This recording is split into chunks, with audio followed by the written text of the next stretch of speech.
এই গণ অভ্যুত্থানের মধ্যে জেলখানায় ছিলাম, আমার সঙ্গে সাধারণত কাউকে মিশতে দিত না। এবং ওই সময় একটা লম্বা করে একটা ভাই একটা প্লেট খাবার নিয়ে এসে দিয়ে আমাকে বলল, তারেক ভাই আপনি একটু কাছে আসুন। ঠিক আছে, তো কাছে আমি যাওয়ার সঙ্গে সঙ্গেই উনি ওই পাশ থেকেই, মানে দরজা তো লাগানো ছিল, উনি আমার মানে এরকম পা ধরে বসছেন, বুঝছেন?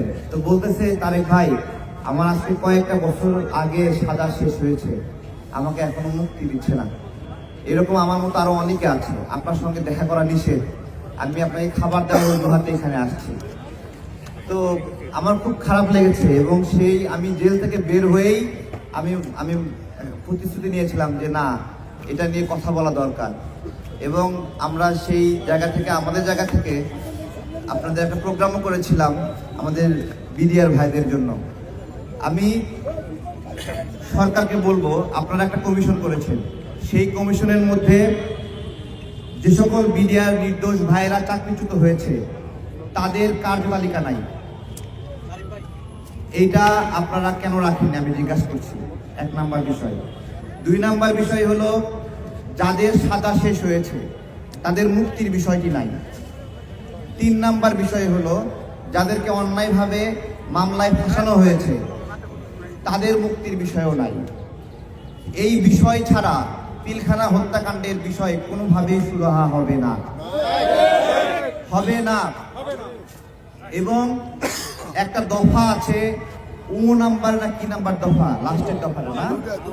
আচ্ছা, এখানে এই দফাটা এতটুকু সাংঘর্ষিক যে শেখ হাসিনা যা যা করেছে, যা যা পরিকল্পনা করেছে এবং যা যা বাস্তবায়ন করেছে তার বৈধতা দেওয়া হয়েছে এই দফার মধ্যে। এখন আমার কথা হলো, এই জায়গায় কোন ভূতে ঢুকছে এটা আইডেন্টিফাই করা দরকার। এই লোকটা শয়তানি করে এই দফাটা ঢুকাইছে, তার মানে এই ভূতদের মধ্যে এবং শেখ হাসিনার এজেন্টরা রয়েছে যারা এই কাজটা করেছে। আমাদের সাথে কমিশনের ভাইদের সাথে মাঝে মাঝে যোগাযোগ হয় এবং কথা হয়, আমরা এই কথাগুলো বলেছি। আমাদেরকে ওনারা বলেছেন যে ওনারা প্রধান উপদেষ্টাকে এগুলো বলেছেন। আমার কথা, কিছু কিছু কাজ দেরি করলে অনেক ক্ষতি হয়ে যায়। কেমন ক্ষতি হয়ে যায়? গতকালকে দেখলেন যে সুনামগঞ্জ সীমান্তে একজন বাংলাদেশি নাগরিককে হত্যা করলো। আমাদের স্বরাষ্ট্র উপদেষ্টা বলছে আর পিঠ দেখাবো না, এখন মুখোমুখি কথা হবে। আমার কথা হলো যে আপনি জবাব দেন, সুনামগঞ্জ সীমান্তে যে নাগরিক হত্যা করলো যে বিএসএফরা, তাকে আপনারা মুখোমুখি দাঁড়িয়েছেন না পিঠ দেখিয়েছেন? এর আগে 7 দিন আগে পরপর 2 দিন বাংলাদেশি নাগরিককে হত্যা করা হয়েছে, মুখোমুখি দাঁড়িয়েছেন নাকি পিঠ দেখিয়েছেন? এগুলো ভুলভাল বুঝাই আমাদেরকে বুঝ দিতে পারবেন না, বুঝ দিতে পারবেন না। একটা জায়গায় সমাধান, সেটা হলো আমার সেই বিডিআর কে ফেরত আনতে হবে। এর ছাড়া কোনো সমাধান নাই। এবং আমরা বলছি, আজকে কত হাজার বিডিআর কে বাহির করা হয়েছে? 18,000। আমি বলি 18,500 বিডিআর কে বের করা হয়েছে না? আজকে এই বিজিবির সঙ্গে 18,500 বিডিআর কে যুক্ত করেন। আমি কসম করে বলছি, বিএসএফ চোখ তুলে তাকাতে পারবে না। চোখ তুলে তাকালে চোখ তুলে নেওয়া হবে। আমরা, এটা শুধু আমার কথা না, সারা বাংলাদেশ বলছে, বিডিআর না বিজিবি, বিডিআর না বিজিবি, বিডিআর না বিজিবি। সারা বাংলাদেশ বলছে বিডিআর প্রয়োজন। এবং এই বিডিআর কে ধ্বংস করেছিল কেন আমি আপনাদেরকে বলি। সেই যে রৌমারী সীমান্তে বিএসএফ পরাজিত হয়েছিল, তখন থেকে ওদের টার্গেট ছিল এই বিডিআর কে ধ্বংস করতে হবে, এই সেনাবাহিনীকে ধ্বংস করতে হবে। এবং তারা শেখ হাসিনার দীর্ঘদিন ক্ষমতা থাকার জন্য প্রথম যে চ্যালেঞ্জ হতে পারত, বিডিআর এবং এই যে সেনাবাহিনী, এই 2 টিমকে ধ্বংস করেছে। কারণ আমাদের সেনাবাহিনী যখনই বাংলাদেশের বিপদ হয়েছে তখনই এই সেনাবাহিনী আমাদেরকে রক্ষা করেছে। এবং কিছু হলেই সেনাবাহিনী, আমরা বলি সেনাবাহিনী কোথায়, সেনাবাহিনী কোথায়, অর্থাৎ সেনাবাহিনী আমাদের আস্থার জায়গা। এবং দেখবেন পিলখানা হত্যাকাণ্ডের ঘটনায় সেনাবাহিনীর পরিবাররা যারা কিনা ক্ষতিগ্রস্ত হয়েছে, তারা বিডিআর ভাইদের পাশে দাঁড়িয়েছে। কেউ দেখাতে পারবে না কোন সেনাবাহিনীর সদস্য নিহত হয়েছে তারা বিডিআরদের বিরুদ্ধে কথা বলেছে। তারা একটা দিকে ইঙ্গিত করেছে, এইখানে জড়িত জাহাঙ্গীর কবির নানক, এখানে জড়িত তাপস জড়িত, শেখ হাসিনা জড়িত, ওই সময়ে সাহারা খাতুন জড়িত। সবার এক কথা, আমার কথা হলো এই যে নামগুলো আসছে, এরা যদি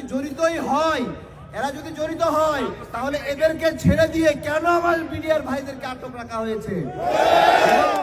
এখনো সেই এজেন্ডা চলমান রয়েছে, সেই প্রক্রিয়া চলমান রয়েছে। এটা কোনোভাবেই ভাঙছে না, এটা চীনের প্রাচীরের মতো উঁচু হয়ে আছে, কেউ নড়াতে পারছে না। এইটা কোনো কথা? আমরা স্পষ্ট করছি। আমি ধন্যবাদ জানাবো মাহিম ভাইকে, আসছে মাহিম একটা অসাধারণ কাজ করেছে এবং আমি চাই আপনারা তাকে সহযোগিতা করেন এবং সেও মনোবল ধরে রাখুক, আপনারা একসঙ্গে সবাই কাজ করেন। আমরা গণ অধিকার পরিষদের প্রতিনিধি যারা আছি আপনাদেরকে নিয়ে আগে প্রোগ্রাম করেছি, আমরা আশ্বস্ত করছি আমরা দ্রুতই অসম্ভব সেই কাজটি আবার সম্ভব করব।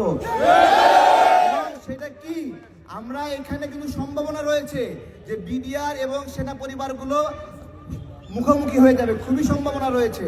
সুতরাং আপনারা এই বিষয়গুলো খুব কৌশলীভাবে কথা বলবেন, আপনারা তাদের সাথে সাংঘর্ষিক হয় এরকম কেউ বক্তব্য দিবেন না।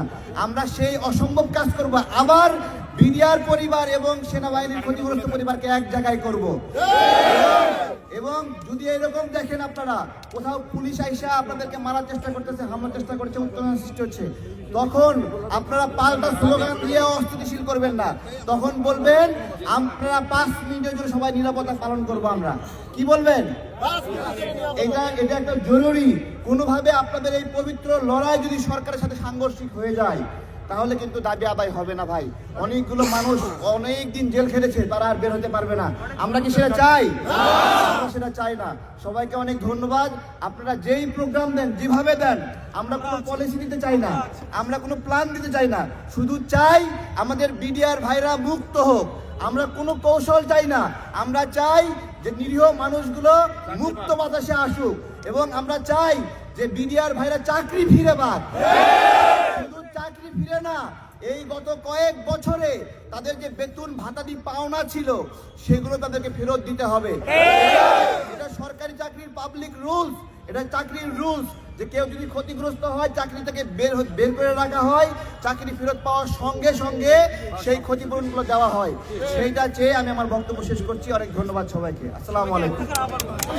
সবাই একসঙ্গে থাকবেন, এদিক ওদিক যাবেন না এবং এরকম মনে করবেন না আমি না গেলেও হবে।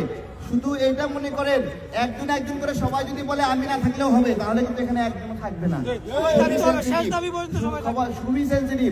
রোজা থাকার সময় আমরা যেরকম ইফতার পর্যন্ত আমরা অপেক্ষা করি যে ইফতার পর্যন্ত আল্লাহর আদেশ, ইফতার আগে খাওয়া যাবে না, পানি খাওয়া যায় না, ওইরকম আপনাদের জীবন মরণ দাবি আদায় না হওয়া পর্যন্ত ওইরকম ভাবে নিজেদেরকে সংযত রেখে সুন্দরভাবে আন্দোলনটা সফল করতে হবে। আসসালামু আলাইকুম।